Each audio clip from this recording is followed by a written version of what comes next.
I could ask Planner Waldman to conduct roll. Sure, thank you, Chair Madrigal and Planner Waldman. The roll call, so Chair Madrigal, Here. Vice Chair Lopez, Present.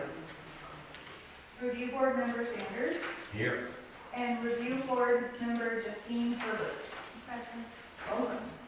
And for the record, we also have two staff members from Mendocino County Planning and Building present. That's myself, Jesse Waldman, and also Senior Planner Mark Kleiser. And I just want to take a quick minute. I had a token of appreciation made for our previous board members, Holm Kapler and Dan Roth. I'll be passing these on to them. They are cutting boards, not paddles. But it states in recognition of their service to the Mendocino Historical Review Board. Both of those members spent many, many hours in service to Mendocino.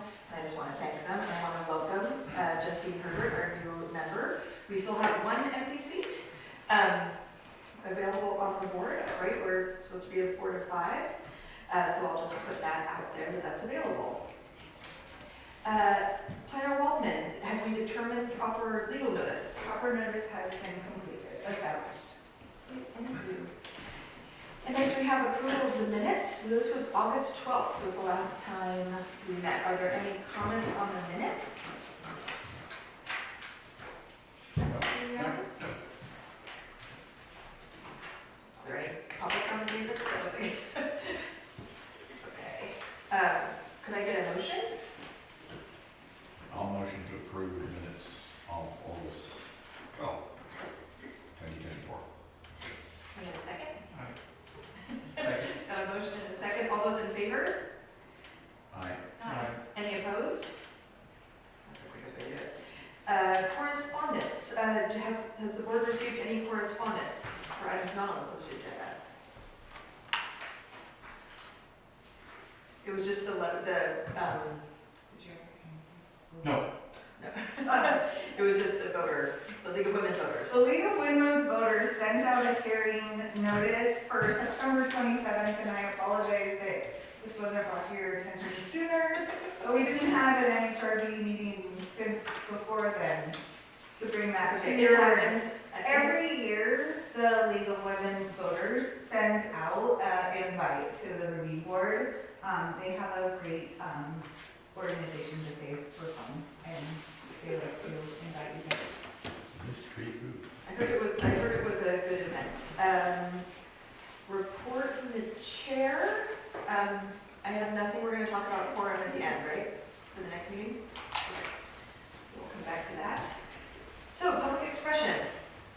The review board welcomes participation in its meetings. Comments shall be limited to 3 minutes per person and not more than 10 for a subsequent agenda item so that everyone may be heard. Public expression items are listed to matters under the jurisdiction of the review board that are not on today's agenda and items that were not previously considered by the review board. Is there anyone that would like to speak to something that's not on our agenda? Just ask. Go ahead. Good evening, my name is Rick Sachs, and I came to beat a dead horse again. There are more signs in Mendocino that are in violation than I have ever seen before. And I have asked for code enforcement and asked for code enforcement reports that have come a couple times a year and have been extremely vague and mostly saying that signs are just a very low priority item and they're understaffed. And I'm finding it difficult to tell somebody that wants a sign that they have to go through the process if there isn't any enforcement. You know, the going through the process involves somebody's probably opening a business and investing a whole lot of what they have, and they're gonna wait months before they get an approval for a sign, while other people are just putting them up and getting away with it. So either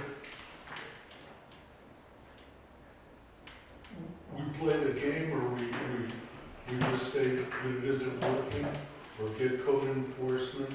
Or is this a part of something that used to be, that has eroded and we should just dissolve it? It's something I'd like to consider. Thank you. Are there any other comments on items that are not on the agenda? Okay, moving on. We have a little consent here. So, agenda item 9A is the public hearing for case number MHRB 2024-0008. So this is the Nash Horse Barn. So I will turn this over to Director Kaiser for that. Thank you, Mark Kleiser, planner on this project. This is MHRB 2024-0008.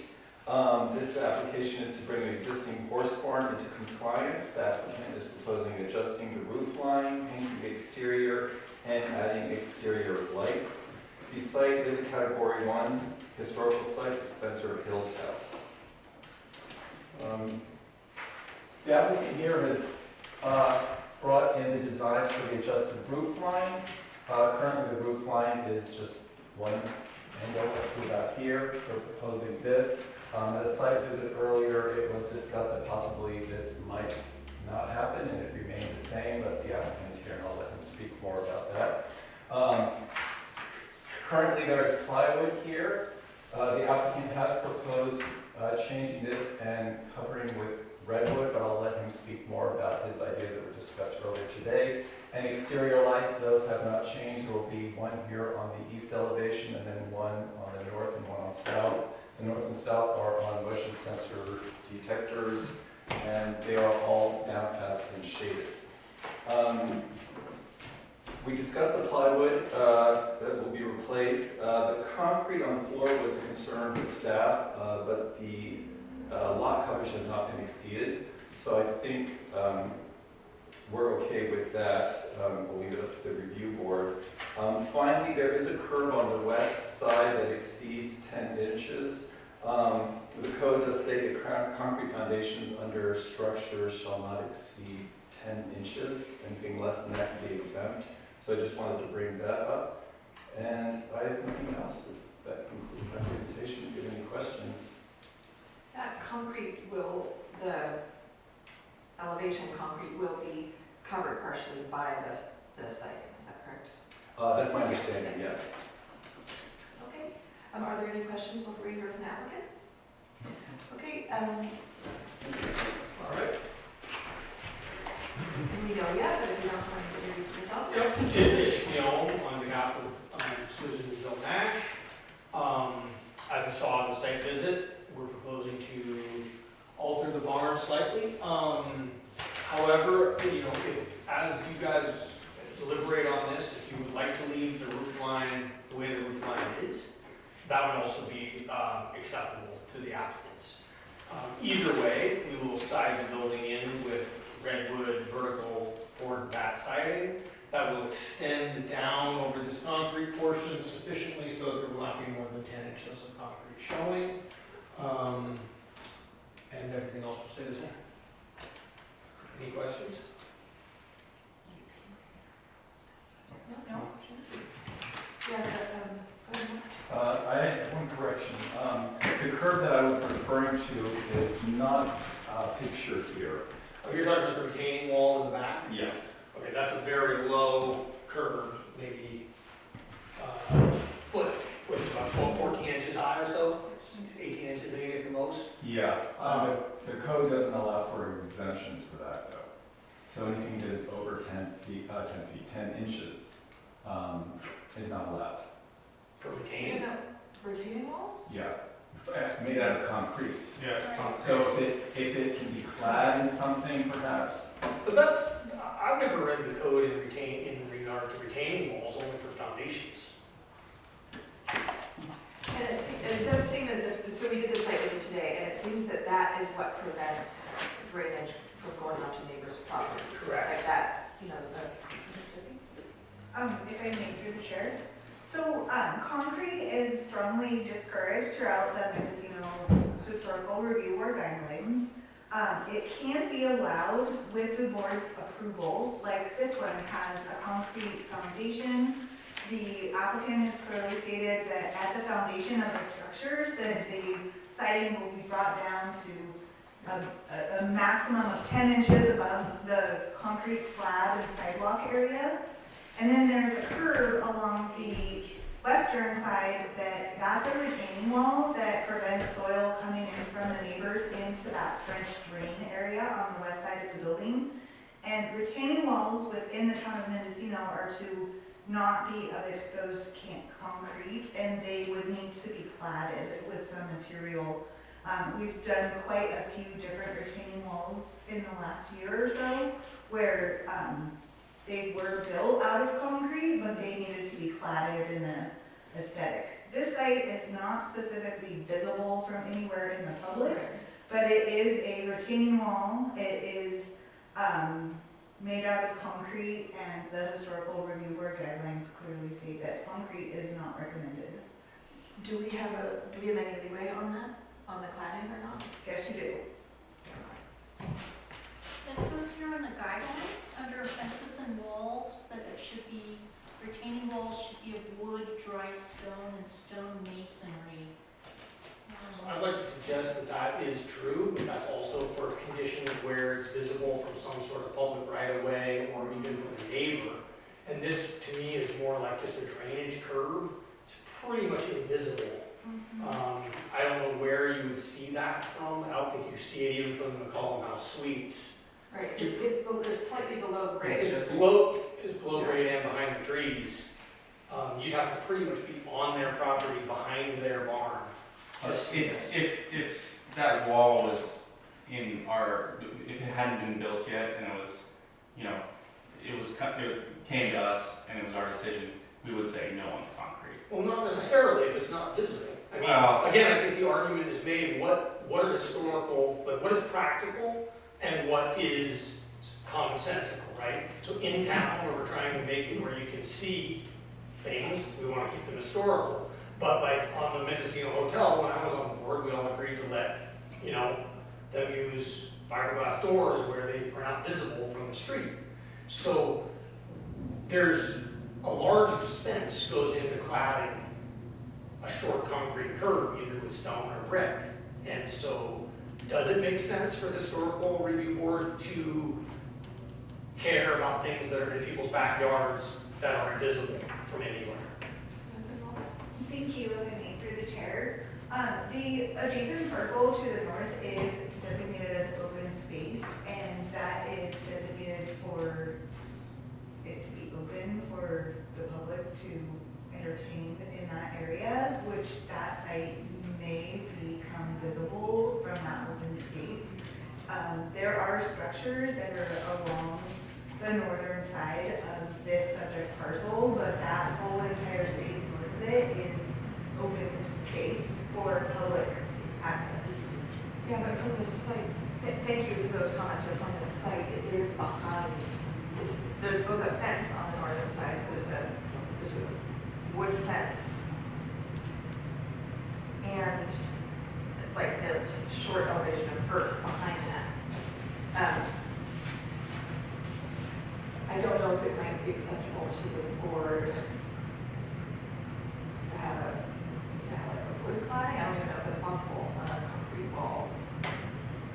I mean, anything's I mean, possible. like It just, to me, that would be, wood's gonna rot out. The purpose of masonry is that it doesn't rot.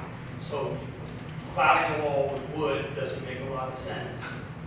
One side, like you said, is below grade. Yeah. So you're talking about cladding the inside of the wall between the back of somebody's house and the wall. I mean, I really don't think it's a visible element in the town. So just to recap, this is how tall and how long? It's about this tall, and it ran the length of this building, I believe, maybe the length of the concrete. You can see it in the top picture, I think. It's in the back. Yes, dark Back. red. No, below the dark red, there's like an 18 inch. My eyesight is not good. But Here's the curve on the plot plan. Let me pull this up for you guys to look at. noticed there is a fence, there's a concrete retaining wall next to the post office that I've never noticed. And it's about, 5 foot tall, and it is faced with a tall, wood picket fence, just to hide it. The curb, That's a possibility. the curb actually runs along that one north side, and then what would be the west side like that. This was all plugged down into So it the, would be L-shaped. it is an L shape, exactly. Yeah, I believe that the purpose is to stop, because it is a French drain, because as it is currently, it's just this roof right here, commenting on the lack of gutters. So right now, there's no gutters in the front, because you don't need them, because it just goes this way All and the drains water into will that, go. yeah, into that, French drain behind there. Are there, I'd love to hear the board's thoughts on the roof, since we looked at it today. It was suggested in the field that maybe it could be kept as it was. Is that something we want to pursue, or do you want to move forward with the design? I'd go forward with the design, I think it's a little tall, doesn't really fit. I agree. Okay, I like the way that it's been proposed.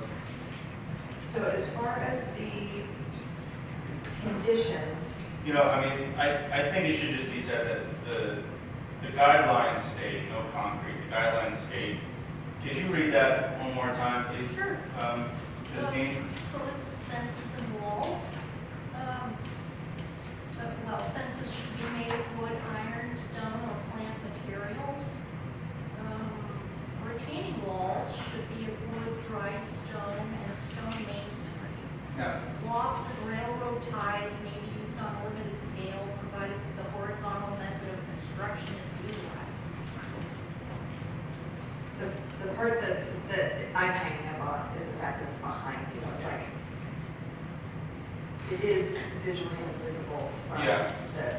even, honestly, even from the neighbors. Even from like the higher, like the property to the west, it's like 2-story.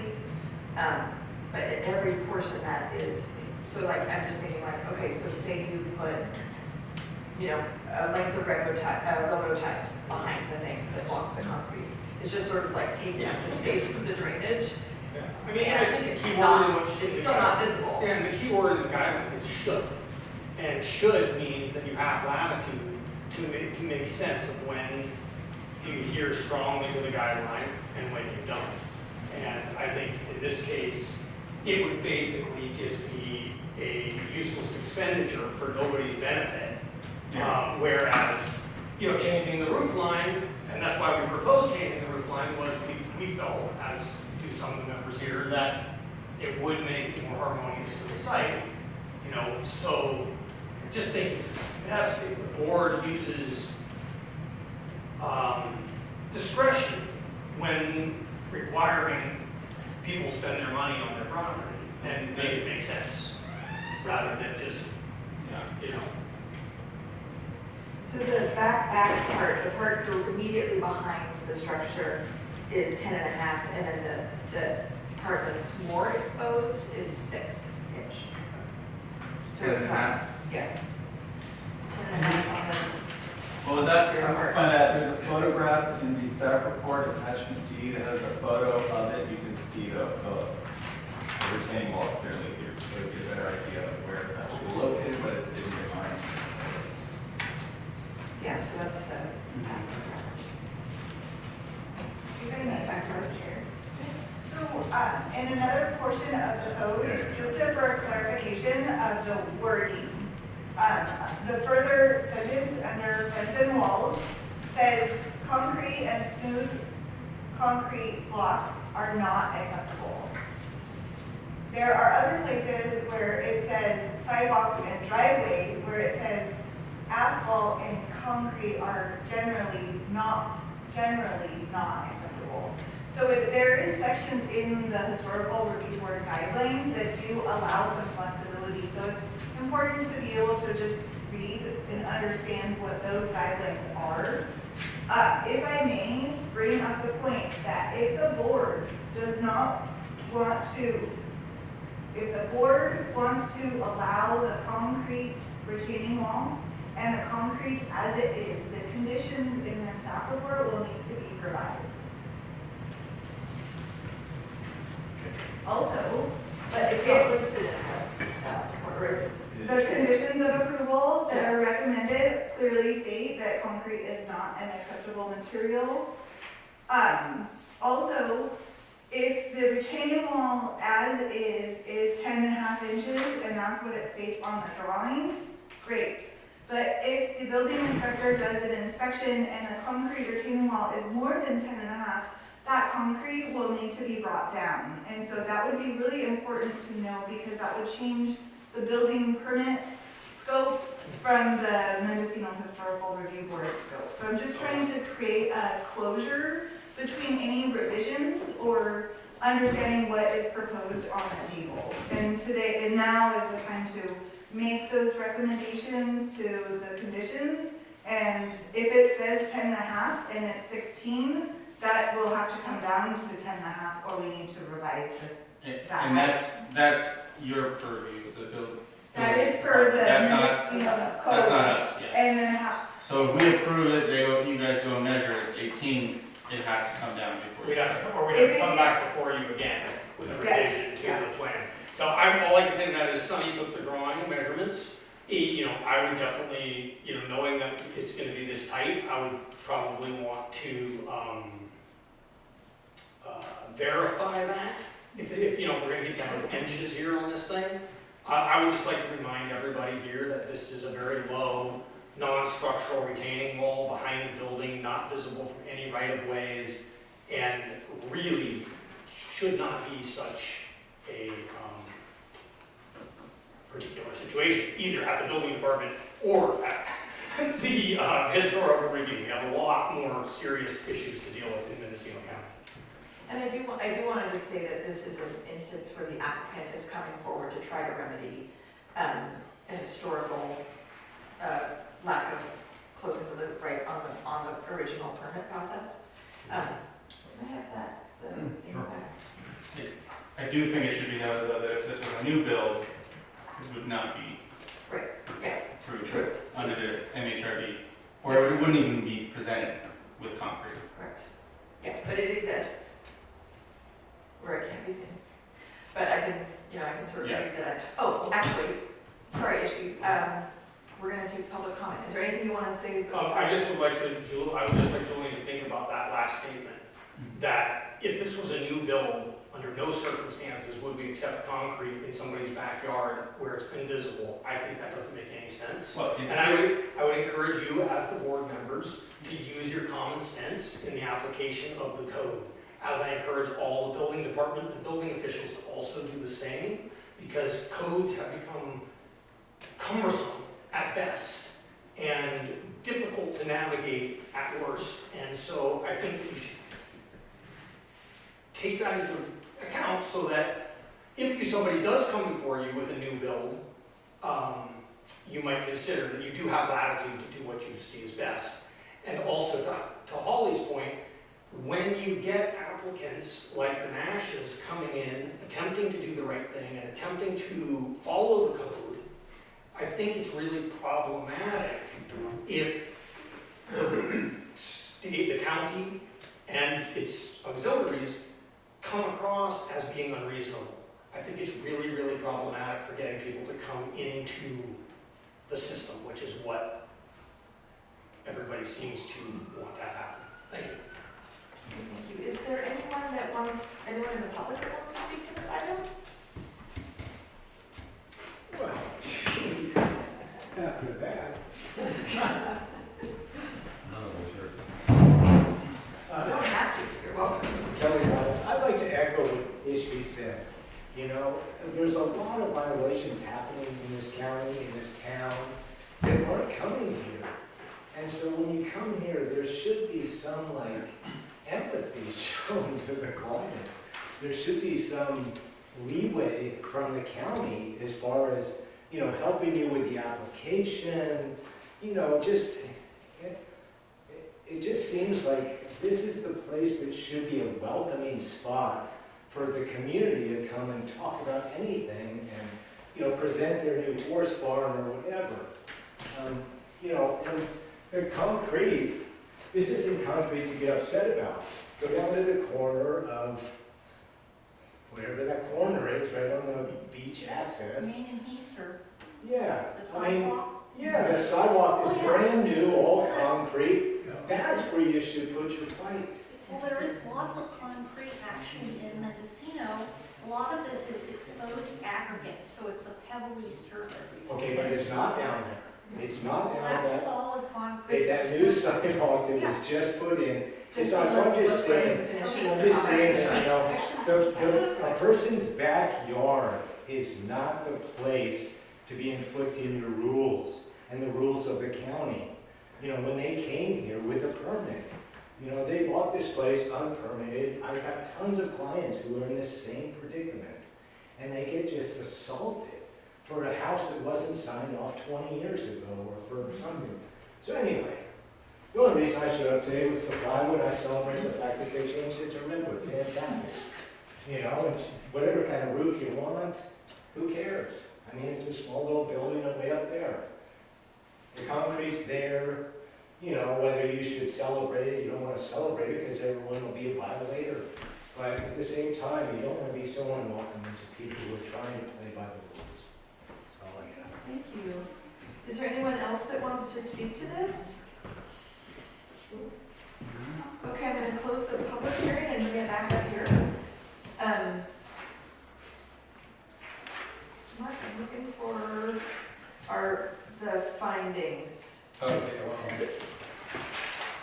page 2 of the staff report. There are 3 under recommended findings.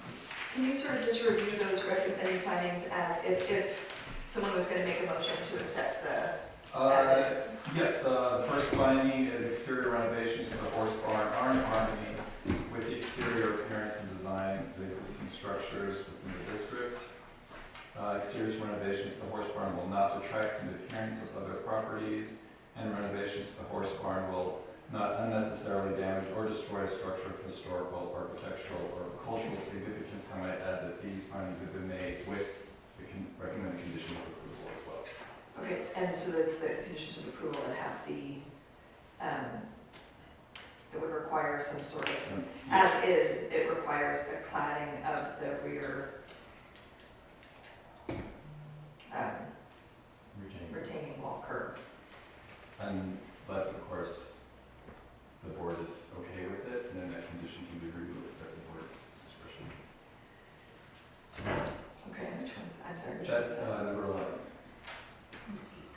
Well, yeah. Sorry, right, so walkways, driveways are not with asphalt and concrete. Yeah, and shall be brick, flagstone, board, grass, or gravel or similar. I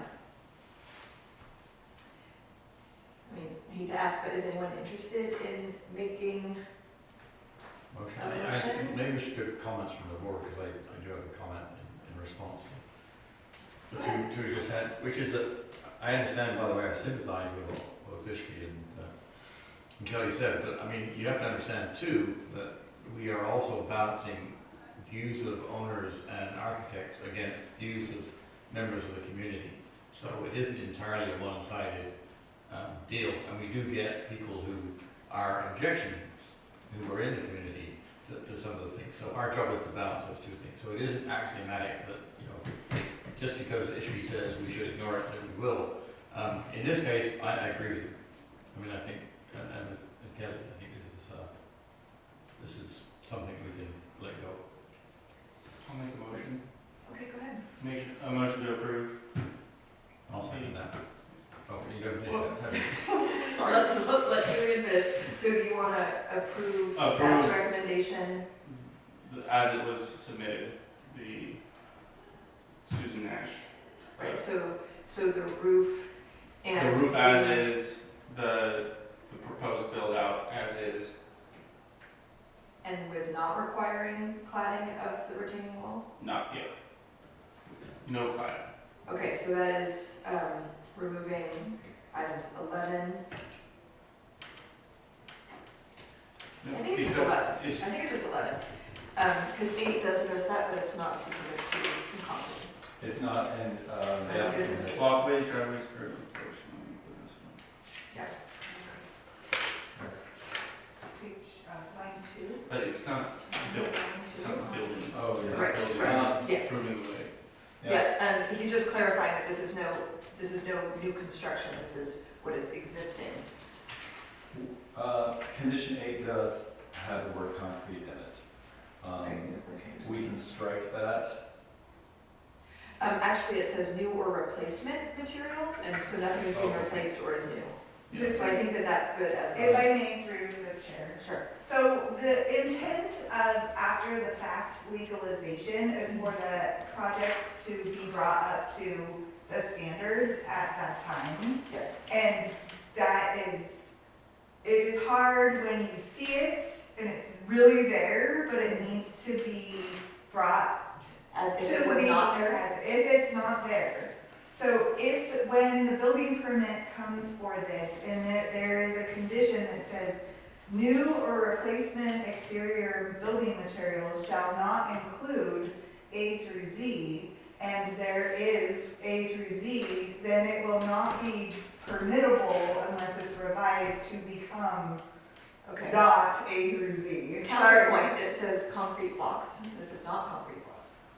Mm. So we all agree that we are gonna, or we have a motion that says Right. we should let the concrete stay where it is, and we need advice as to which of So the if we need conditions to we need strike to that change word, to make I just that. want to, I do want to clarify, I'm sorry, Alan. I do want to clarify that this is just for this permit and not for concrete for the This rest of is the town. at the Yes. discretion of the review board, that you have the ability to approve or disapprove or revise conditions made by staff based on the guidelines. So Okay. if you approve 8 as is, the applicant will be up against what to do with concrete Right. blocking materials that are not consistent. So 8 would need to be revised if the intent of the board is to allow the concrete. Okay, so I make a motion to approve striking the concrete block and boards on number 8. And excluding 11. I'll second that. Okay. Is there any further discussion? Justin, did you want to? I add only anything? had a discussion about the roof, and that seems to be a separate. This will be, when we vote, it will be on the application, so if you have thoughts about the roof, Okay. you're able to do My that. thought about the roof is that it does not need to be modified. This is the modified chart here. And my thought was, upon looking at it, that it has sufficient historical look to it, that it didn't need modification. So that's my Yeah, thought. thank you for that. I think, does the motion still stand for them? The motion standard Yeah. proposed. Yeah, that's. So I think that we should. I would second that. Okay.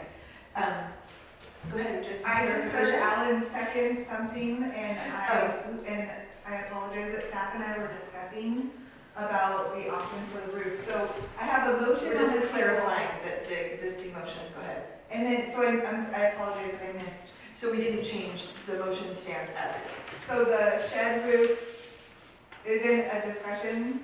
The motion was everything stands except for what needs to be taken out to allow for the concrete. Yeah, so as the plans That's with the the downward angled motion. roof. We haven't voted on it yet, but that's the motion. Yeah.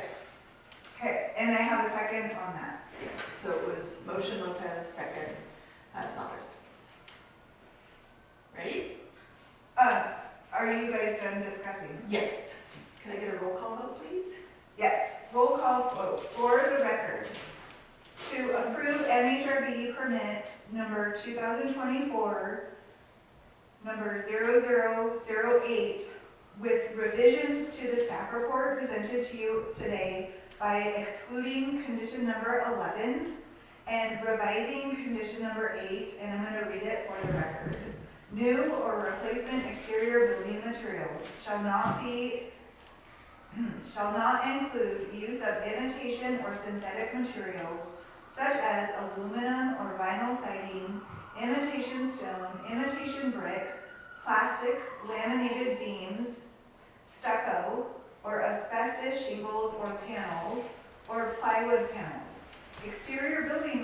materials shall be natural materials such as lap siding, V-rustic, tongue and groove, chip lap siding, ANSAC, wood shingles, vertical board and batten or similar. Correct. Okay, and so I'm going to start with roll call vote for, Justine Herbert, I say nay. okay? Alan Sanders, I approve. hold on, my language can come out right. Lopez, Yay. and Holly Hunter. Yes. Okay, so, 3 yay, 1 nay, the motion approves this MHRB permit with revised conditions, and the staff will prepare a letter, action letter to be sent out, within the next 24 hours. Thank you. Thank you. Okay, are we okay to keep going? Yep. So moving on. Okay, moving on to item number MHRB 2024-006. This is the Kelly House Museum. Thank you. This is a request for an after-the-fact authorization to restore the Kelly House Pond to its original condition. Work includes excavation for installing lining of the pond with a high-density polyethylene, geomembrane for filtration, and landscaping. The site is designated Category 1 Historic Resource, and we did visit the location earlier today for a site visit.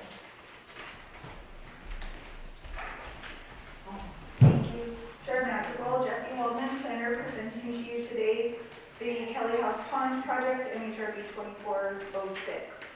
And as we've discussed at the site visit today, the idea of different options. This request specifically is for the after the fact, as if it is not there, MHRB permit for the high density polyethylene geomembrane that's liner that's been put into the pond, and then also the landscaping. And I'm going to, just for the record, because this is so small and finite, I'm just gonna gently highlight the highest point of a complete circle on site of where the pond is. And this is, so you can see it, and I just want to do that, and I should have done it earlier. But this is an approximate depth pond. The pond is approximately, it looks like it might be 10 or 12 feet deep. I'm not totally sure on that, but this here, and you might be able to see that just a little bit better, to show that there's water level, I believe, is more in this area, and here it's about half depth. I don't know if that helps you see it from where you guys are, but I wanted to just point that there's the depth of the pond, and there's the actual water level, and there's the exposed high-density polypropylene. And this project is to basically leave everything as it is for when there's more water for it to fill up, which is going to ebb and flow throughout the seasons. This pond was built in 1880, roughly, by Mr. Kelly. He used it to retain water that slipped down, that ran downhill from the town of Mendocino through his site. He built a berm, he established the pond, he used to stock it with fish. I don't really know if people actually floated in the Kelly House Pond, but it did historically have fish stocked in the pond. It is a historical reference. Staff is working with the client to find resolution for the after-the-fact work that was done in 2015. This is one step towards resolution. The conditions, there are a couple of conditions that I have made as recommended to help resolve the code enforcement violation. and specifically is condition number 6 for the Mendocino Town Zoning Code, as well as the Mendocino County Code chapters within Division 2 that require a coastal development permit.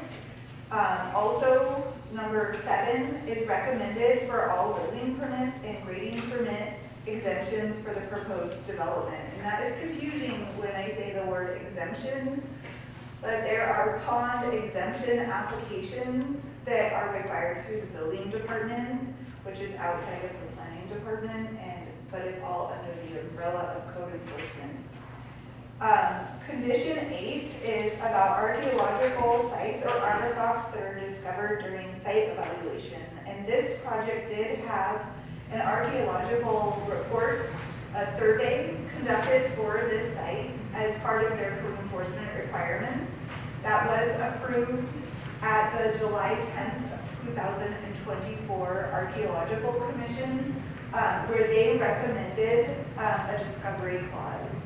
And that is condition 8, should any artifacts be found if any further ground disturbance is done. That will also be a condition in their coastal development permit. And for the record, if anybody wants to know, the discovery clause, it is a typical condition that's held at the archaeological, or required by the Archaeological Commission. It prescribes the procedures subsequent to the discovery of any cultural resources during construction of the project. In the inclusion period, that is what condition the discovery clause is. Staff does, the board does have allowances to approve things that are not per guidelines of the review guide, the design guidelines. There is a plastic liner in the Kelly House pond. There needs to be a solution forward with the appropriate Mendocino Review Board permits, building permits, and coastal development permits.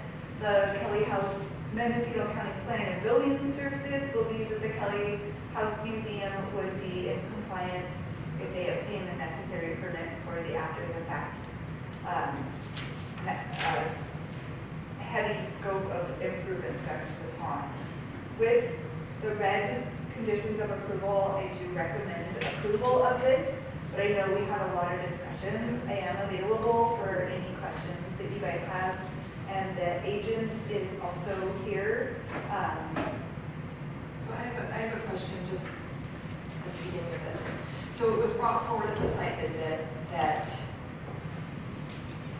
10 years ago, that the Kelly House was informed that, certain permits weren't required, and they tried to move forward under that advice. And now, in order to bring everything up to code and into compliance, they're going down this road because it's preventing them, my understanding, from getting other permits or other things they want to do on the site if this is hung up. So what triggers the coastal development permit? This seems like this is sort of validating that, and I don't want to push them into that if they don't have to do it. Yes, so as stated, I did not read the entire condition in number 6, but it further elaborates. So there's lots of different regulations for the town of Mendocino that refer to the coastal zone regulations, specifically about environmentally sensitive habitat areas, chapter 20.496. Also about grading and erosion, which is chapter 20.492 and also 20.500.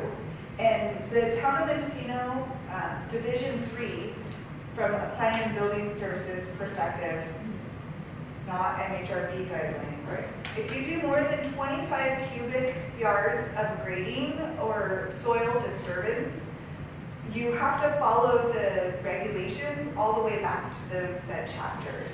So when even though they were not informed about how much earth they're moving, triggering this, they have to retroactively go through all this permitting because of the So I mean, for the do we have record, any record that more than 25, whatever, was actually removed?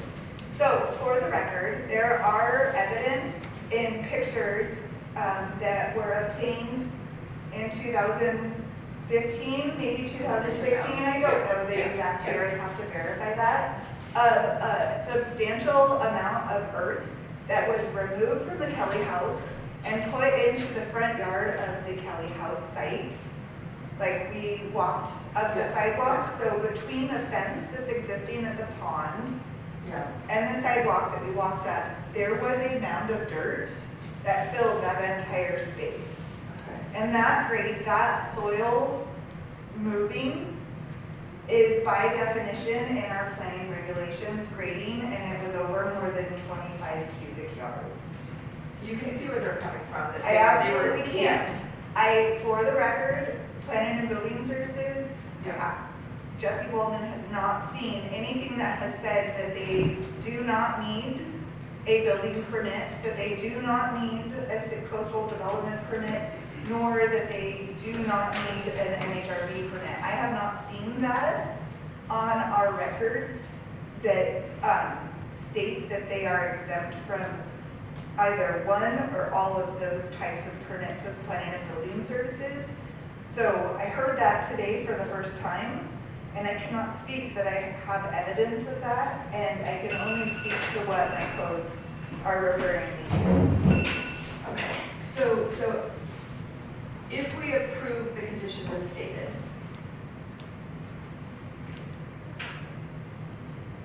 it seemed today at the site visit that it was required of us to comment on the liner, is that right? Like that's kind of, The request is to, the applicant is asking for the MHRB board, the Mendocino Historical Review Board, to approve a high-density polyethylene geomembrane for filtration as well as landscaping. So yes, that is the so request. that's what's before us for, and it was brought up today at the site visit, and I'll let the board members speak to this, that there was a couple options before us. Actually, you know what? I should see if the applicant would like to say anything, sorry, before we get into it. Okay, thank you. Would the applicants like to add anything to the discussion? We just had an idea. Oh, sorry, can you introduce yourself? Oh, I'm Sorry. Sarah, president of the board of the Kelly House Museum. Thank you, sir. We just had a brilliant idea. We're gonna fill the pond with concrete. As long as you tie it. And then we'll paint it blue. Okay.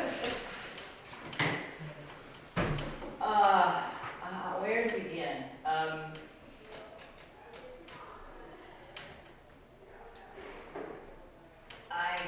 When I hear Jesse talking about, then you can get your building permit, and then you can apply for your coastal zone permit, and then you can hire an analyst to figure out if the liner will ever work, and then you can hire an analyst to deal with your own psychological problems. All I can see is money that the Kelly House doesn't have.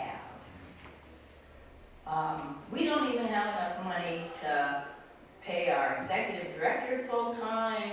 We don't have enough money to pay a curator full-time. We don't have any money at all for an archivist.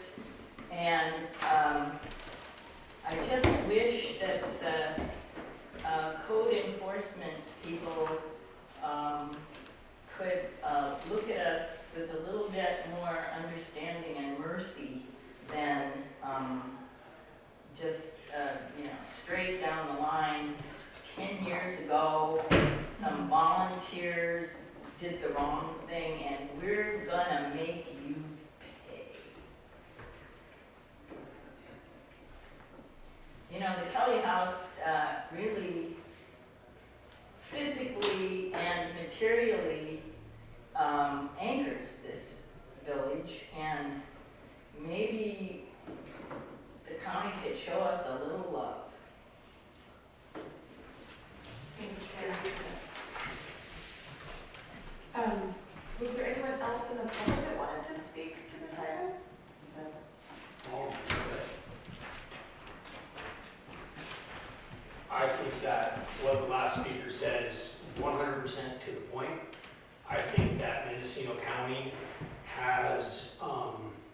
is not following historical precedent. Historical precedent was, this was a town where people did things. They were loggers, they were fishermen.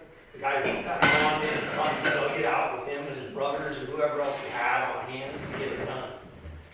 We are approaching a state in this county where you can't do anything. Mendocino County is saying you need a coastal development permit to put up a water tank in the coastal zone. I don't think that this is the appropriate way to read or interpret the Coastal Act. And if the county is going to continue to interpret the Coastal Act in this way, then the county should give over jurisdiction to Eureka, and we should deal directly with the Coastal Commission. Because nobody can interpret the Coastal Act more stringently than Mendocino County has chosen to right now. Punishing a nonprofit in our town, trying to get them to dredge up money, even to come before us and have to put in a historical review permit for after the fact work. We're spinning our wheels. We're all one community. We all need to work together. Our town is kind of falling apart if people haven't noticed. It's basically, unless you come here with a bunch of money, you can't do anything in this town. We're not in a really good position. So I think that you guys don't have a whole lot that you can do to help these guys, except to probably recommend that the pond is fine. The liner was an unfortunate choice, but let's live with it. And they're going to have to continue this battle with the Mendocino County, but they're not alone in it because everybody is running into this, and Mendocino County needs to figure out how to begin to interpret the Coastal Act in a more historical manner, in a way that actually serves the population. Thank you. Thank you so much. So you're gonna close the public hearing? Oh wait, sorry. You have an open public. Oh, man. Oh, So Yeah, this is what I thought I was doing. Oh, After you're right. after the applicant, Right, sorry. that's when I opened the public hearing, and so it was Ishvi and then Thanks. Mr. Brown. I'd like to reiterate what Ishvi said. I mean, these people are coming forward, and it's like we should be working with them to try to come up with a solution and not be throwing all the codes at them and all this, and anyway, it seems like there's no enforcement on, like, what happened to Mendo Realty windows? What happened to the windows on Main Street or on Lansing Street? They're on the second floor, all the vinyl windows of Richard Green's building. I mean, you're lamp-pasting like the backyard of some private citizen and the nonprofit in the town. And the biggest landlords in this town are getting away with murder. They're doing things unpermitted. They're putting in vinyl windows in a town that wood is the sacred, material. It's like, what are we doing here tonight? Lamp-pasting them. Thank you. Okay, any other public comment before? Okay, I'm gonna close the public comment and bring it back up here. Did you have anything before we continue the conversation? If I may, through the chair, Okay. I don't want to go through an entire summary of what was discussed at the site visit today, but there were discussions of 4 variables, and if you would like me to state what those are, I am prepared to do so. Do you guys want to? Sure. Yeah. Okay. If you want to Whenever you. share the top ones, and then we can bring it up here if you want to change any of them. Okay. There was discussion of filling the pond. There was discussion of removing the pond and filling it, there was discussion of filling the pond with water. There was discussion of filling the pond and no longer having a pond. There was discussion of leaving the liner or removing the liner, and that would revise what the actual request was. And then the last request, or the last topic that was talked about with the applicants and with the board was to continue to a date certain to allow the Kelly House, it would put their code enforcement cases on hold to allow them to right now ask the board, what would you like to see for the Kelly House pond, and open up that discussion, that we could then continue to a date certain, no fees, then allow staff to take the code regulations, the applicant to make any revisions to their NHRB permit with no additional fees possibly. That continuance to a date uncertain allows this moment here as a really great opportunity for the board to have a discussion, provide feedback to the applicant about what does the board want to see. So I cannot recommend a continuance, but we did talk about various different ideas, and so I just wanted to recap that. Okay, and I'm seeing the applicant. Can I? Did you want to add something? Yeah. I want to make it perfectly clear that we don't think the liner is okay. Somebody Yeah. said we think the liner, you know. Yeah. It's not okay. We've been trying to fix the liner for 9 years. Yeah. We're still trying to fix it. And if, you know, somebody has a brilliant idea for how it can be fixed, I'm open to it. Thank you for that. So I'm going to bring it back up here. Did you guys want to add anything I have a about question. the software? Somebody mentioned a complaint at some point, so did somebody actually That's what complain about it? triggered this. So what was the complaint and where did it come from? That there was a lot of dirt. So was that back in 2015, the complaint? Yeah. There was dirt in the front yard. Yeah. So that was the original complaint, was way back when. And now they're trying to, You're trying to rectify Move that by forward, going through the yeah. permit process. Because they want to do other things with the property, is that? Yeah. No, there was too much dirt because of what Ms. Waldman said, which was it, you know, it was an amount that triggered the need for all these other permits that they had not gotten. So once there was a complaint, there was a trigger that said you need to go through the permit stuff, is that Yes. correct? Yeah, okay. That's what I wanted to understand. And I want to clarify, you said on site that if they were to remove the liner and have it go back to the way it was, that would still require a permit, correct? Yes. Yeah. because I have to say one of the ideas that does sort of sound appealing is that, I mean, what it comes down to and what we discovered out in the field is that none of us are pond experts. No one at the Kelly House is a pond expert. You know, volunteers were doing their best, honestly, and a number of the committee, of the pond committee, are no longer alive. Yeah, like, so let me just say really briefly that I would be fine to push this forward so that we could come up with a plan that works, but the way I'm leaning would involve having a landscape plan. So it would, a landscape plan to hide the exposed liner. I think we could work with a landscaper to come up with a way to hide the plastic so that no plastic was visible, and that the level of the water changes seasonally. This is like we were out there today. This is the beginning of the rainy season, but it hasn't really had a chance. But I'd be interested in your ideas. So can we take a step back a minute, because I think really what we're saying is, and what the Kelly House people are saying, is that the look of the liner is terrible. In terms of us as a historical review board, looking at the look of the town, Yeah. the look of the liner is not good from Right. a visible point of view.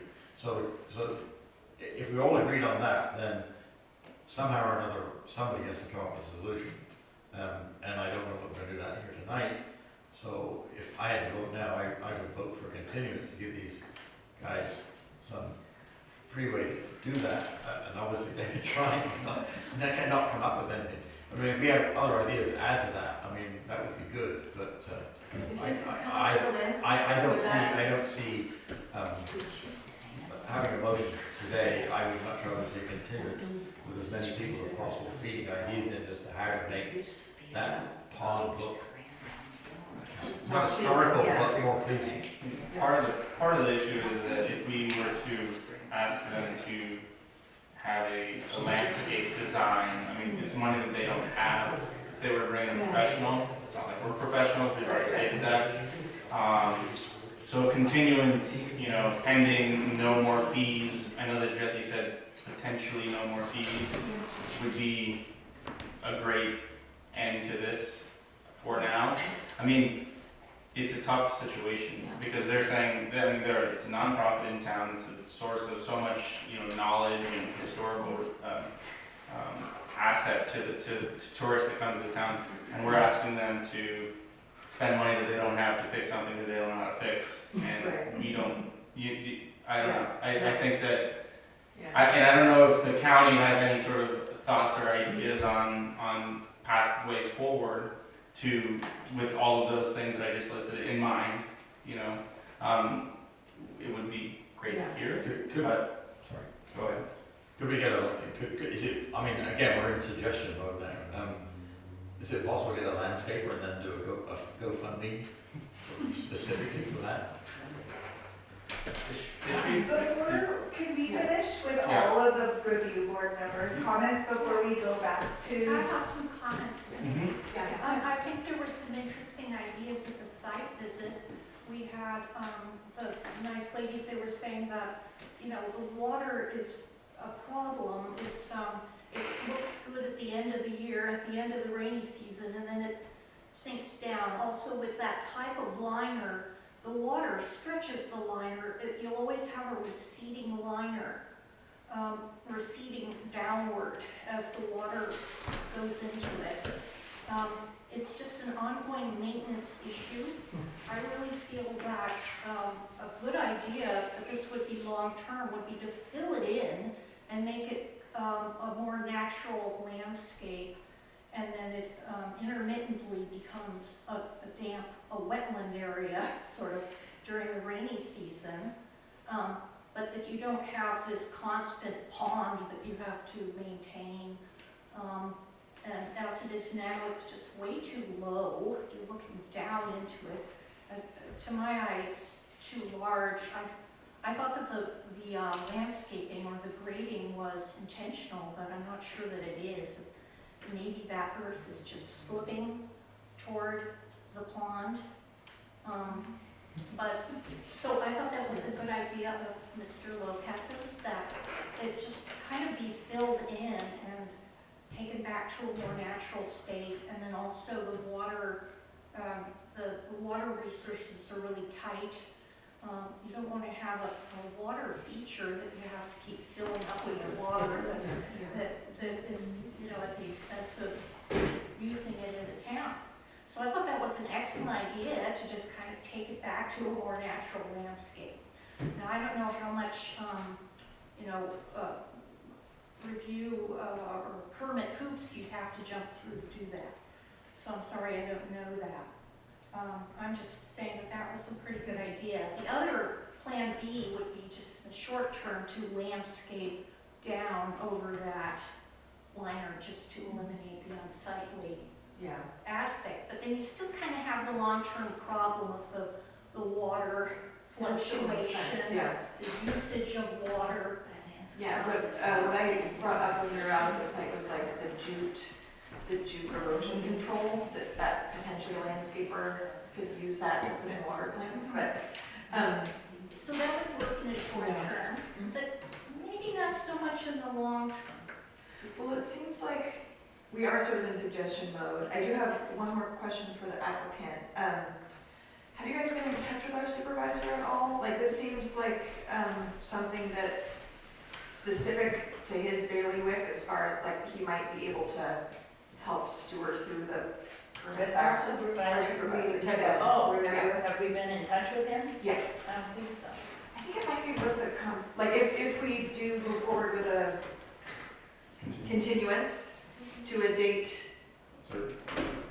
certain, so that any sort of like enforcement action would stop, and we Well, would if like we help have with a some. continuance, then we have a certain amount of time, right? That's Yeah. correct. Yeah, but that it might be worth reaching out to our supervisor to be like, listen, this is a nonprofit with very limited assets. It really is the focal point of the town.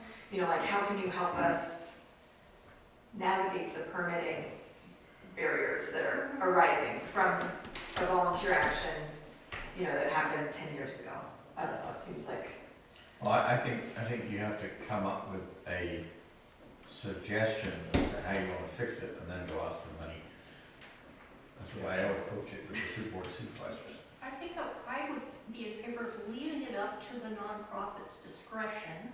They're the ones who know their resources the best, and we have presented a few possibilities this evening.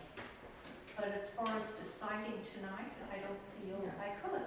Yeah. It's not kind of in my purview. I think we had a good, discussion of possible ideas, and I would be in favor of leaving it up to their discretion. So could I get, yeah, I think that the continuance will allow that. I Okay. think, if anyone wanted to move that we continue to, do we have to pick the date though? We don't. Did you right? want to say something, A Ishvi? date certain, wouldn't we, You have to To pick shed a a date. little bit of light on this, that pond before it was lined has always been a seasonal pond. It was kind of a marsh. In the wintertime, it would fill up with water, and in the summertime, it would go dry. And so the easiest thing to do would just be to remove the liner. The plants will start to fill it in naturally. You could plant some plants into it, or you could allow it to just do its thing naturally. And it would be a seasonal pond at that point. The question would be for the county, if they do that and remove the liner, can that just be seen as an abatement of a violation so that they don't actually have to get any kind of a permit for any work? They're just simply correcting, like if you build something and you agree to tear it down. And I think it should be noted that, who was the gentleman there? Ed O'Brien. Ed O'Brien mentioned that they went to the county and they were under the assumption that it was all legal, it was all good, it was all good. There was no permit needed, 10 years ago. I mean, I think it's important to hear what you guys have to say. Knowing that they're a nonprofit, knowing that they mean a lot to the community, and if they were just to remove the liner, what would that look like financially and, permit-wise? And can it just be done, or is this something that we're looking at 2 years later because it has to jump through all the hoops, or what? I would like to, because we did bring this up today, and I think that there seems to be a consensus that that might be the way to go. I think I would like to, whatever we'll call it, to a date certain, continue it to a date certain, with that feedback, with the feedback that that's the direction it seems that MHRB would like to go, but only if it does not trigger a cascade of, a cascade of problems. So sort of like a recommendation in that direction, and I'll reach out to our supervisor to just let her know that it's an issue. Is there any possibility, as Ishvi suggested, that it be seen as an abatement and not a Yeah, could we hear this from the county? Like, what point of view, could you just, okay. You look like you've got an answer. Hunter Walden, thank you to the public for the comments. Thank you for the board for all of the different ideas. My understanding of the code enforcement case is that a building permit is required, that an MHRB permit is required, and that a coastal development permit is required as part of the notice that was prepared by the code enforcement. We do not have staff here that can override or change what is being enforced by the code enforcement department.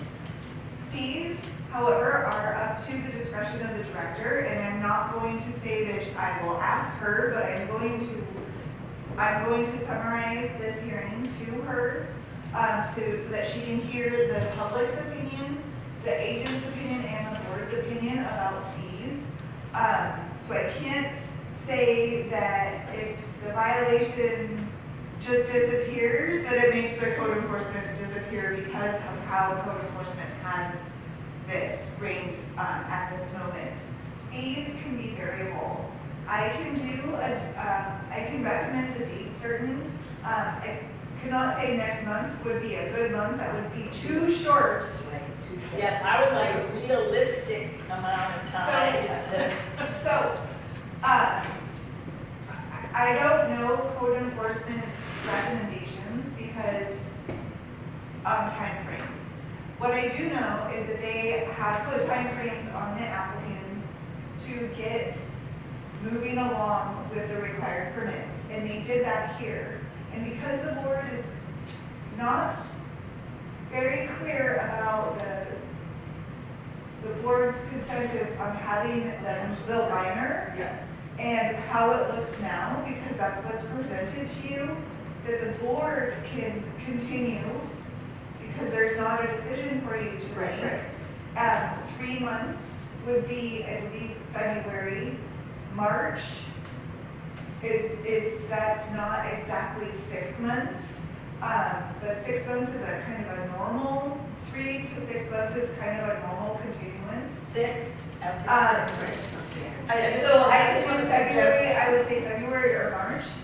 I would suggest we do it till March, and just so you know, like, if it comes up then and we don't have a resolution, like, we could hear this again. We have a motion, because I think the motion is, one, the board feels that the present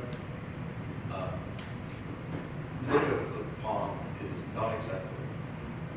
2, that we want to continue to give the applicant time to review alternatives to get rid of that ugly liner, however you want to get rid of it, cover it, or take it out. 3, we ask planning to go back and see if we can somehow or another take it as an abatement or whatever, rather than go through the whole process. Those are the 3 things I would put in a motion. Is, And I, sorry, just process-wise, is there a motion if we're continuing it? yes, There is, you have to have a okay. motion. I second that. Okay. See what? So Alan's March, Three March March. 3rd. Yep, yep, 3 So do I have a motion on the table with all of Alan's questions? yes. That includes a continuance. Yeah. The motion is a continuance, but with the continuance goes request for 3 things. Well, one is a statement that we don't like the existing look of the pond, that we would not accept that. Number 2 is we would ask that the applicant take that time to see if they can find alternatives. We've had lots of suggestions. And number 3 is that we would ask yourself, planning staff, to go and see if there's some way to unbind all of this, unravel All the required all the permits. required permits. Yeah. Because of the status of Kelly House. Well, yeah, Yeah. but that's just background. Those are the 3 actions. So does that, do you have clarity on that? I will take this to the director. Okay. Thank you. Okay, so And it we'll will have be the- to March 3rd of 2025. That's the motion. So I second that, and then. Why March 3rd? Why not March 4th? If I look at my It's calendar. our, it's Okay. our, it's what our It has next to be meeting a is. Monday. The first Monday of the month. Oh, okay. So go back Motion here. is Planner Wellman, can I get a roll call, please? I did not get a second on this. I second. Oh, sorry. I was too busy. Okay, Holly, Yes. Justine, Aye. Alan, yes, and Julian. Yes. Thank you.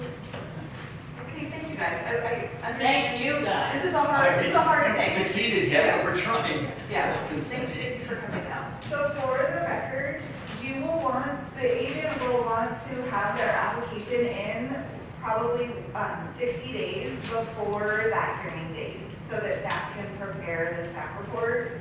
That would be very important for any revisions for the revised application and the revised description that Alan has put in. You will want to bring that to our office, and I will put that in an action letter tomorrow.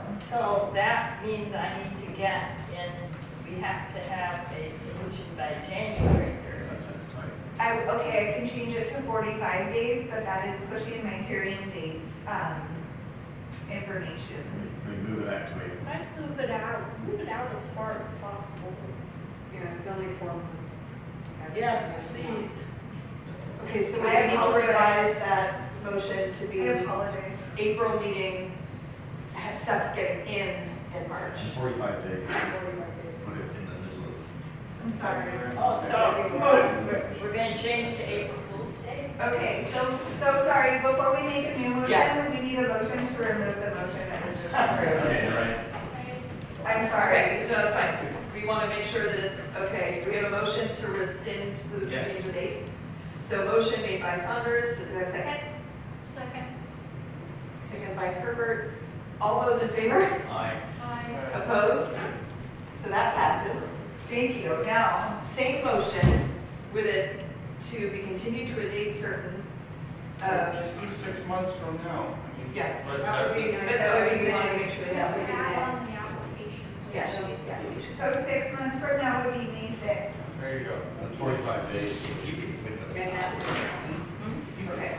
Okay, now, second on that. I second that. Thank you. And that was Alan, Lopez, and then, Yeah, so, yeah, all those, yes, yes. All those in favor? Yeah, Yay. And I will be reaching out to our supervisor, because that's why they get paid the big bucks, is to help. Yeah, I'm saying that sort of, we, I hesitated to until Yeah. we had gotten to yes, okay. the beginning. So let's do that, let's, yeah, And he said to wait to, got it, okay. ask him in person. Okay, thank you for, does anyone need a short break, or we okay? Okay. Can keep going? Okay. Bring that one. Moving on to.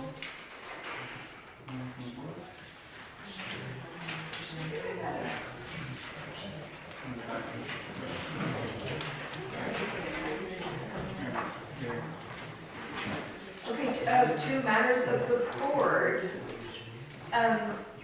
Mr. Sachs is no longer present, but he also sent correspondence, in regards to, he's interested in us having a method for moving a sign from one location to the other.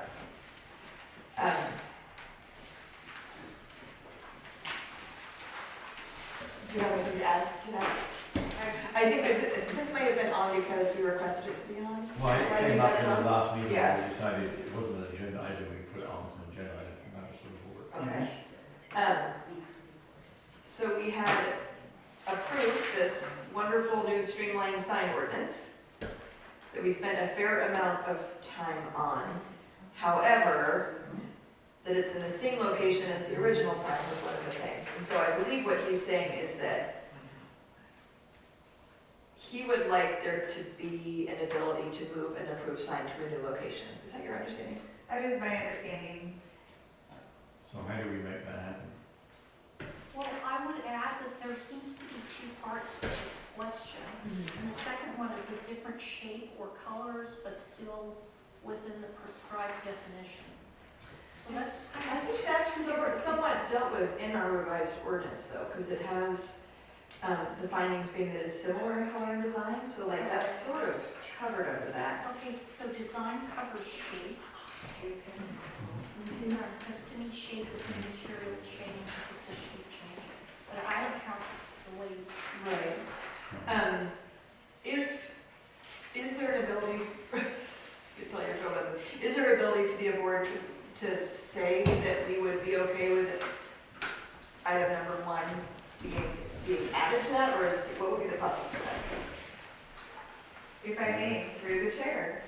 There are specific things that are written into the code, which to amend or remove the words in the code would mean an ordinance amendment to the Mendocino Town zoning code and the Mendocino Town plan, and that will take a bit of time to revise the signed copy ordinance that allows certain exemptions for signs. So We rewriting, didn't do that for this. We didn't do a town code when we updated it. and if you would like to amend it to the way that Mr. Sachs is recommending, you would need to do an update to an ordinance update to the entire Mendocino Town zoning regulation code. Yeah, I think the way that this is written and Right. the work that you guys did with it is a big plus. You know, if we have a sign changing locations, it should come through us. I mean, that's our job to make sure that it's still in our purview.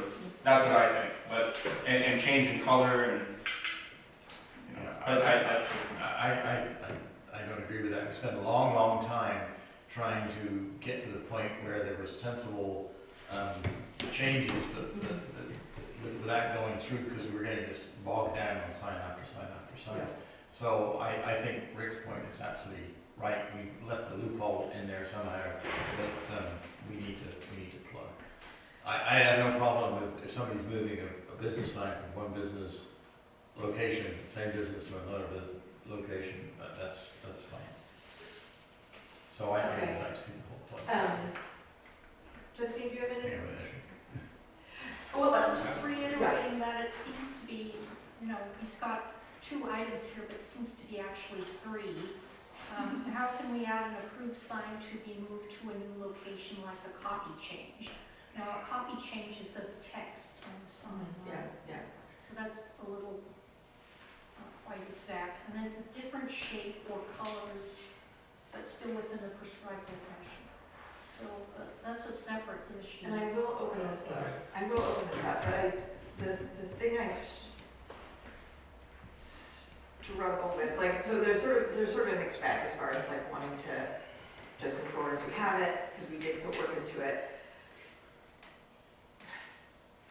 I just don't totally understand how we were able to do this without a town plan, but not make any edits to it. I think I'd like to add to that.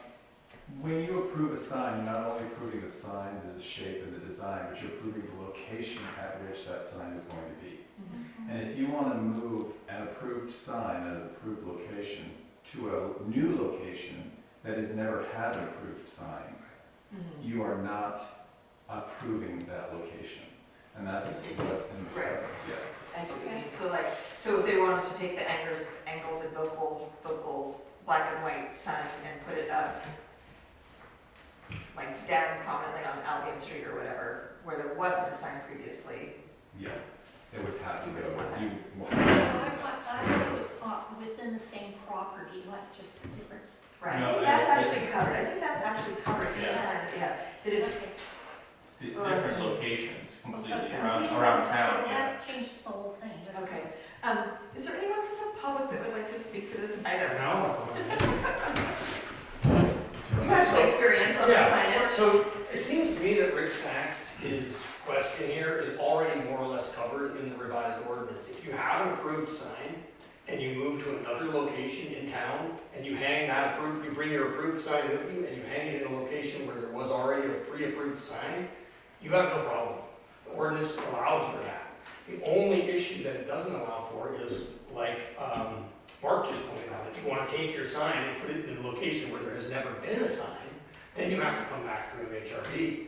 But currently, you can put up a sign, the way I understood the ordinance that we ended up getting, was you could put up a sign anywhere where there was an approved sign, as long as it met the codes and criteria of signage in Mendocino. With a little criteria there, if the sign is of the same shape, generally same colors, because you're approving the location and also the sign. Similar, right? We had a long discussion about what sign is. But in general, I don't understand what Rick is wanting that's not already covered here. Well, You probably would like us to be able to do a sign somewhere else, where that doesn't happen. Where there never was a sign at all. Yeah. Julie and I just can't quite imagine a situation where you've approved the sign, it's in one location, and we're gonna put it somewhere else in the village, hung the same way, the same sign, where we would say, no, you can't do that. I just don't know why we would ever do that. It could happen. Well, but why? I'm trying to envisage a scenario where that would happen, I can't think of one.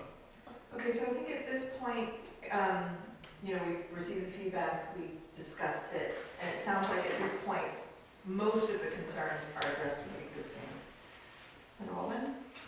Yeah, so if the review board would like to present a draft memorandum for anything about colors, anything about signs that has been brought up by the public, regarding any way that the board can express their desires regarding sign copies, as long as they're consistent with the code of regulations that's in the beginning of that memo. You guys are the review board is more than welcome to prepare a memorandum and present that through the ranks, as discussed later in the past summer. You guys can prepare a draft proposal if you want to see revisions to this. Well, I draft think what we're policy. asking for really is a change to the ordinance, that's what Rick is asking for. So maybe we should focus on that, do we want to do that? My understanding is that that is what he's asking for, and at this point, we're not interested in pursuing that. Is in terms of the town plan ordinance change. You know, like we made the revisions to make it easier for the public to be able to come in and businesses to be able to get signs fast-tracked. And so we have made progress in the area. I don't know, There's the item number 2 also for consideration about if color changes are approved, if they're on the approved color list. And I don't know if that's already on the guide. I think that is. I think that is. Yeah. Flip over your page that you have, the page with the handwritten note. So, Yeah, so if that- I may, through the chair. Any revision. You're not gonna read the whole thing. I'm not going to read any of it. Any revisions Okay. that the board would like to see in the future for the ordinance amendment in the future, having that input from the board is very important, and will go into the log of areas that need to be addressed for when planning and building services does do an ordinance amendment. But if we don't have those recommendations from the board, we won't know what they are. So when we do the ordinance amendment, when the time comes, having the input from the board is very important. Yeah, and this is just a brief thing, and I won't go deep into it, but this does have a replacement signs in similar color brightness, fluorescent, metallic should be, and modern colors should be avoided. So it does address the color thing. So it seems we have Julian would like to say this quote because for maybe a good reason, that if a new business comes into town and puts up a fresh sign that didn't exist before, you think we should review that. I respectfully disagree. You don't want to go do an I just think that we actually leave have, alone, the ordinance is there. yeah, So do we do a motion to vote so we know where we're ending up with this discussion? I have something else to add, yet again, is that on the approved color list, I took that to be the Benjamin Moore vintage palette. Is that what that means? Yeah. Yes. yes. Okay. If I may, through, I would just like to continue, that would be, I would, approve of that, that someone just wants to paint their sign in a different Benjamin Moore color palette, that they're fine doing that without approval. So the Yeah. plan doesn't specify the Benjamin Moore of it all, although go ahead. so the sign copy regulations that would require an ordinance amendment to remove the line that says color and design of the original sign.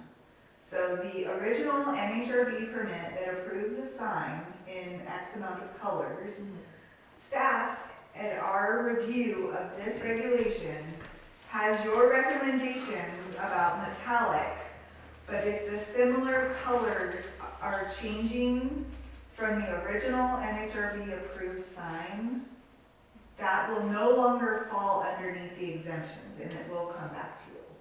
Whether it's a Benjamin Moore historical color, because it's not the original sign. So the reason that the whole object of this in the beginning was to try and streamline the sign process because we were getting so many signs and spending a lot of time on something that really we probably shouldn't be.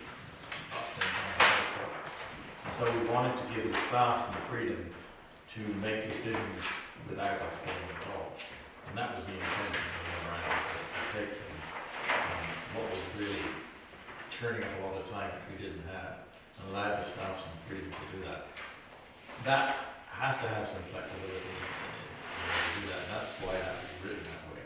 So I think the only point we have left is the one about new business with wanting to do a sign from a place where there is a sign, with the same sign for a place where there isn't. And if that takes an ordinance change, then it takes an ordinance change. It would seem to be perfectly sensible. It may take years for that to happen, but it would seem to be perfectly sensible. So I think what I'm hearing from staff, and to sort of conclude this item, is that if you want to come up with a recommendation from the board to, to address the issue of the locations, that you could move forward with that, if that's something that you want to pursue. If we want But to- that, yeah, well, I think what would happen is that a proposal would be made, and then we would talk about it as a group. Like, if we had a proposal to, to discuss. I'd be open to hearing, if you wanted to bring something to the next meeting concerning this, we could discuss it and then vote on it. Well, and we could, because then if we could be like, oh, we want to Yeah. pursue this, And it could we be on want the it to be agenda. part of the thing, Yeah. the That would be review fine. that Let's do happens in the future. But at this point, I sort of feel like this is sufficient. I don't think it requires action tonight. Does that seem like agreement? Yep. Everyone? Okay. Matters from the board, Simone PSL sliding doors. Can you tell me about this one? 2004-00002? Yes, so at the August hearing, there was a public Oh, yes, comment okay. made about sliding glass doors. And there was an MHRB permit that approved sliding glass doors where staff said that this project is consistent and then recanted and corrected, but the board chose to allow the sliding glass doors. And the public member, Ms. Simone Posias, brought that up, and the previous chair board member Roth, asked for this to be brought back to the next hearing, which we thought was going to be in September, and his last date was in October. And so here it is, because I'm following through with Mr. Roth's Because it wasn't the doors, it was the way in which they open. We okayed the look of the doors, the wooden clad doors, That's but correct. it was whether or not it was okay to open like this, or if they had to open like this. That's correct. So Okay, for let's the go. Bring record, it up. if I can just say for the record, Holly, that the board does not have the decision to recant a decision that was made on a past approved and issued Mendocino Historical Review Board permit. Okay. So this project, NHRD 2024-0002, did allow sliding glass doors, and it was brought into question after the appeal period closed, and the board cannot take back your decision any longer. The appeal period's closed. Okay. So it was just for discussion. So just so we know, So, that I- permit has sliding doors. Simone isn't here, but she implied that that had been done once before. Yes. And a decision that had been made was changed. But that wouldn't have been by the historical review board, is what you're saying. So the change that she used for reference was on Main Street, and I can't remember the exact, it's in the minutes, Yeah, but probably. principle, The principle of it was that there was French doors put in, or approved. There was a slider put in rather than French, and they had to come back and make a decision about their case, and they had to change it back to French. so they did not abide by the permit that was given, is that what the issue was? Yeah. That's what I believe. Yes. Okay, no, that's fine. But I I'm believe- trying to understand why we can't rescind the decision, and she implied that we had done it once before. And what you're saying, I think, and maybe we need to verify this, is the applicant actually did not adhere to the original permit, and that's why they had to go back, and we cannot change what we've already decided. Yes, and Which I think makes sense. there wasn't because, a yeah, reverse, there was I believe a code complaint or some type of, So we'll have to look at that for the record. can we, how do we get that information back to her, which is not here tonight, to close it out with her? Would you like her to know, if you want to prepare? Just that we don't have the ability to rescind after Is that what you mean? Well, no, I mean, I want, somehow or another, she has to understand why it was done before and why it can't be done now. It's because they said that they. Yeah. I know, I understand, yeah, I understand that, but somehow or You're just another, wanting I that have to communicated to her. I have to communicate that to her. Well, it is a public meeting. Public meeting, she should have been here. Yeah. Will it be in the minutes? I mean, no, video. It will be, it is recorded, it will be in the recorded audio and YouTube channel. It will not be in the action minutes. If we see her, we can share that. Ms. Yeah, no, Constance can come to the planning and building services and inquire upon that, if she so chooses. That's fine, I just want to make sure that there is some response. The member of the public came up with the issue, that there is some way she can get to the response.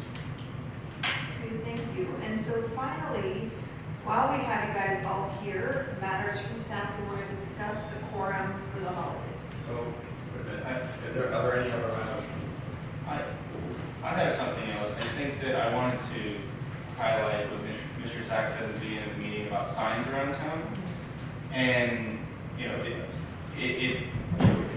it seems to be a prevalent issue and getting worse, and, you know, you can't rely on everybody being, you know, sound with the quality of their signs. I've seen quite a few tacky signs out there, and if code enforcement is saying that they're just too busy, and it's a low priority, I mean, this is a big deal in town. You know, we're talking about little things in some of the projects, you know, making sure that the windows are wood, where, you know, a tourist or a local will walk down the street and see a new shop that opened up with a sign that was laminated and printed on like a piece of paper. And I think that it needs to be addressed. And I was going to ask the counties if you know, if we were to point out specific signs and bring them onto the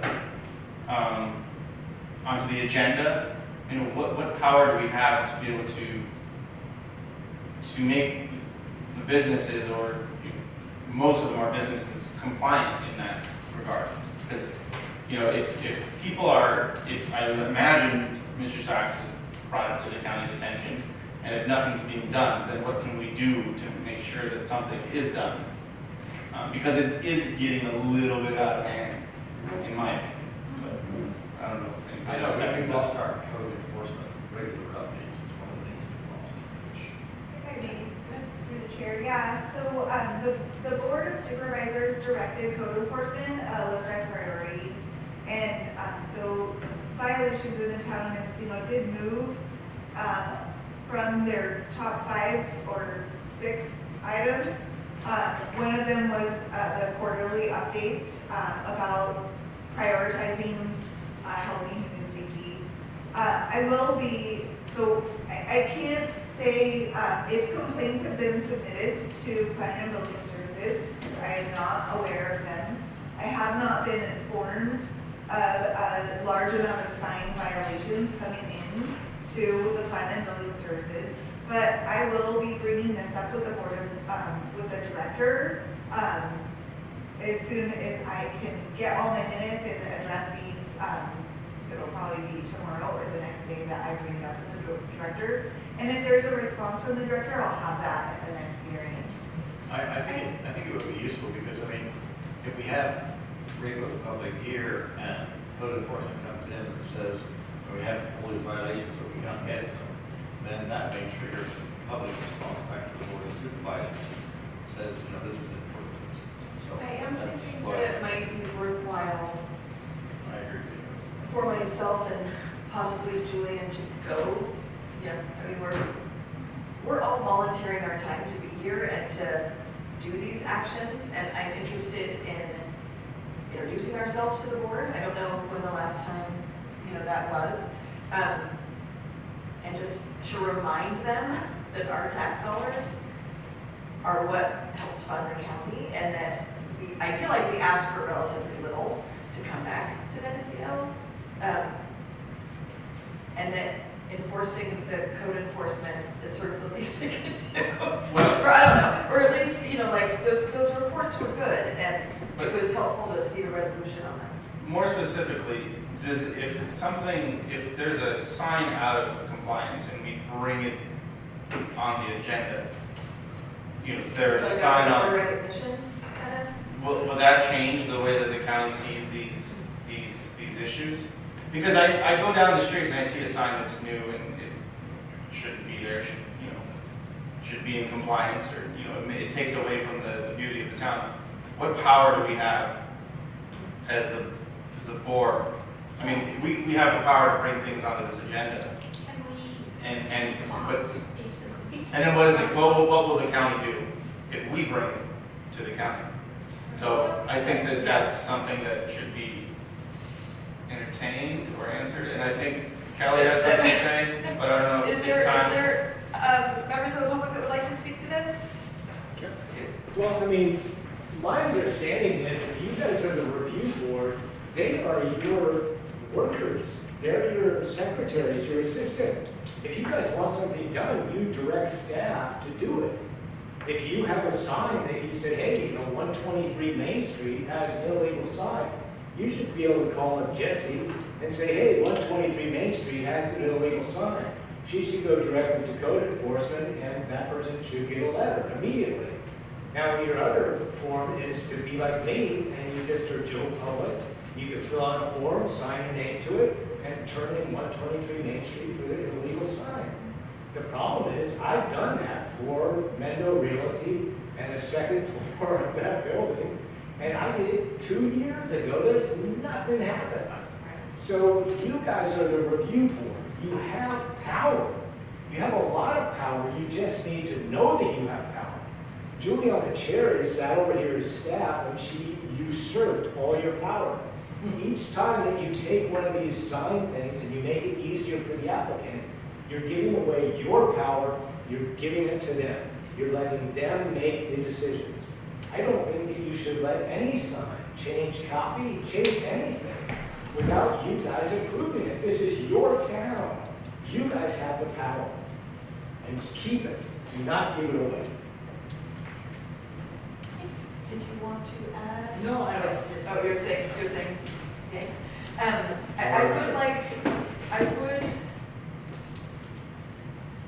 I mean, the fact is that those complaints are happening, and then code enforcement is being, for budget, I mean, let's be honest, it's for budgetary reasons, is being told to deprioritize them. So that's where the gap is, so what you're saying is. Let's get a list going, and, you know, something that might be illegal, let's make it historical, and that's our job, and I think it'll benefit the town.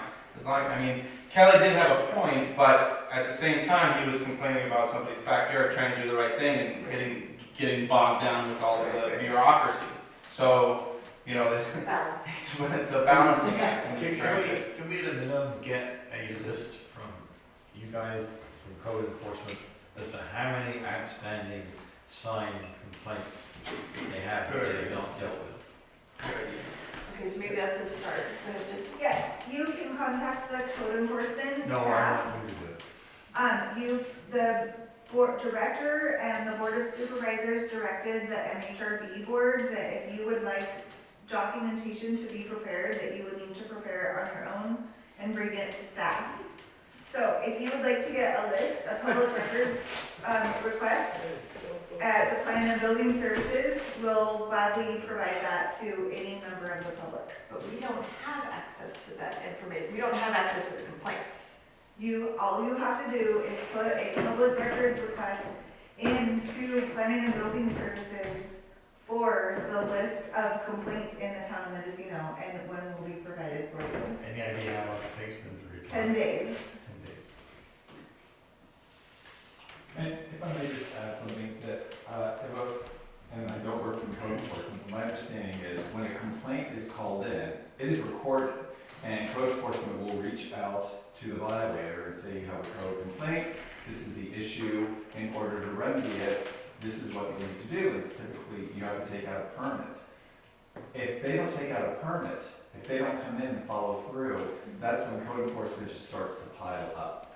So they've done their due diligence and let them know, if someone doesn't come in with that permit, we can't.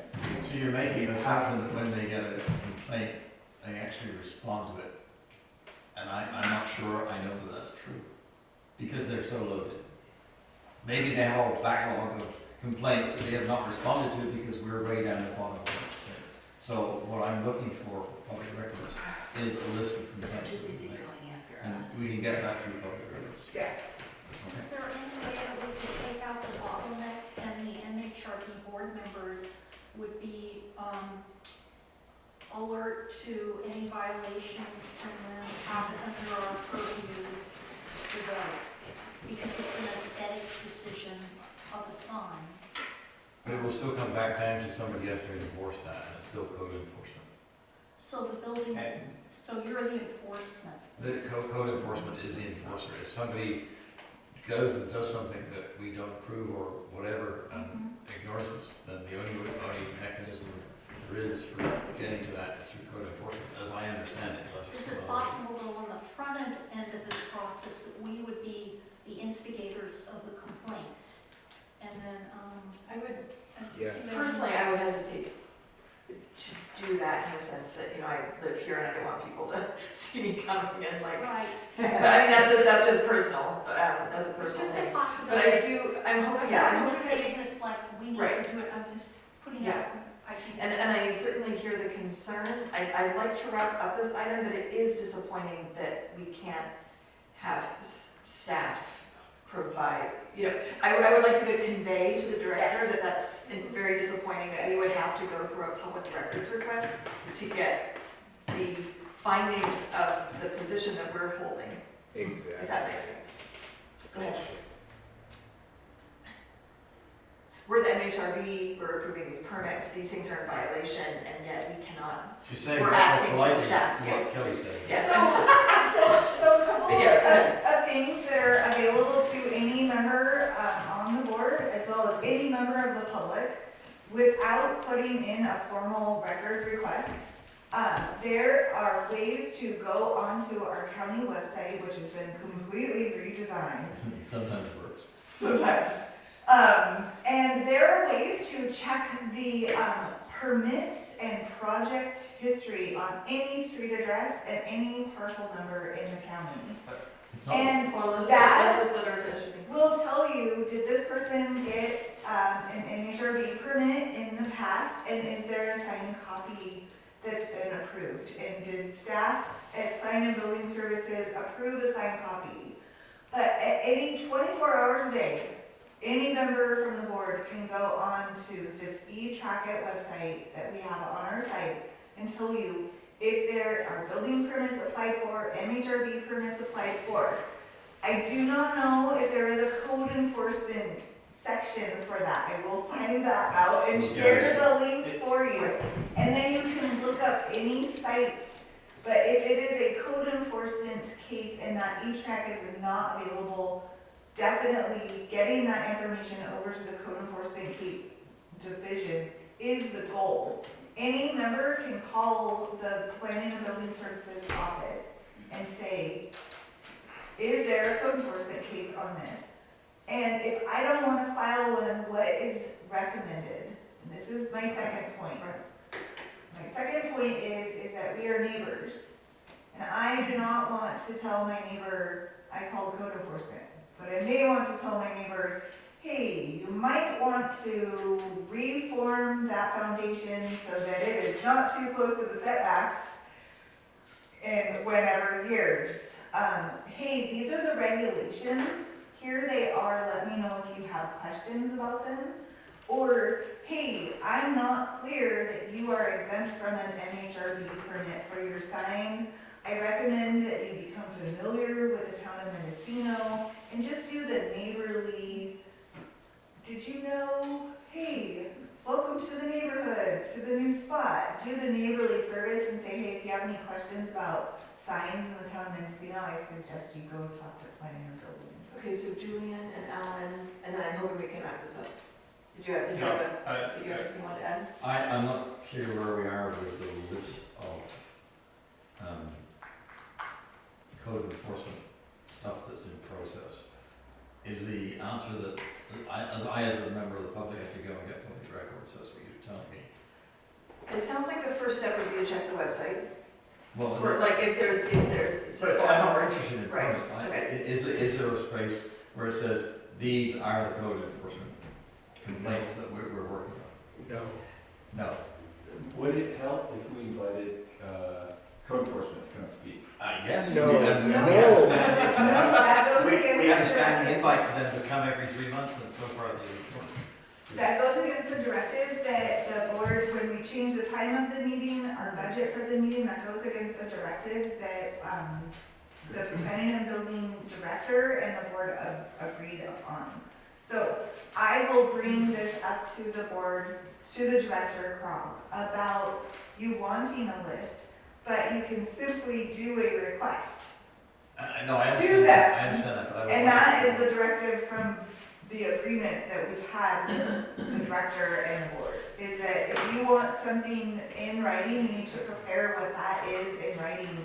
It's very simple. It's what we used to get every 2 or 3 months, which was the code enforcement person would come and tell us where we were Yeah. on the code. We'll bring it enforcement. together. I don't need to write another memo. They just need to get back to where they were before. Okay, Oh, so thank you for passing that on. You wanted, are there any other matters from the board? Exhausted, right? So, Yeah. I know it's just an hour, I'm against the time change, but I am tired. Matters from staff, we were wanting to discuss the quorum for the, so this is November. Are you thinking we're okay for December, are you guys around December 2nd? Should be. Yes. I do want to mention that December 3rd, the water treatment group is having a meeting here, a big forum. I don't know, I mean, it doesn't mean that we couldn't meet. Yeah. But if there's nothing on the agenda, that is a big community meeting about a water system. There's going to be a presentation December 3rd here in this building, I believe, on whether or not Mendocino should have a water system. Jesse? Answer the question, yes. Probably. I would like to go back to the other point about, the holiday seasons coming up. Yeah. So, January, so we will have quorum on this December 2nd, and I understand, like, things happen. Right. But we do have a good sized agenda for December 2nd. January 6th, I'm curious about. Monday. Yeah. Here.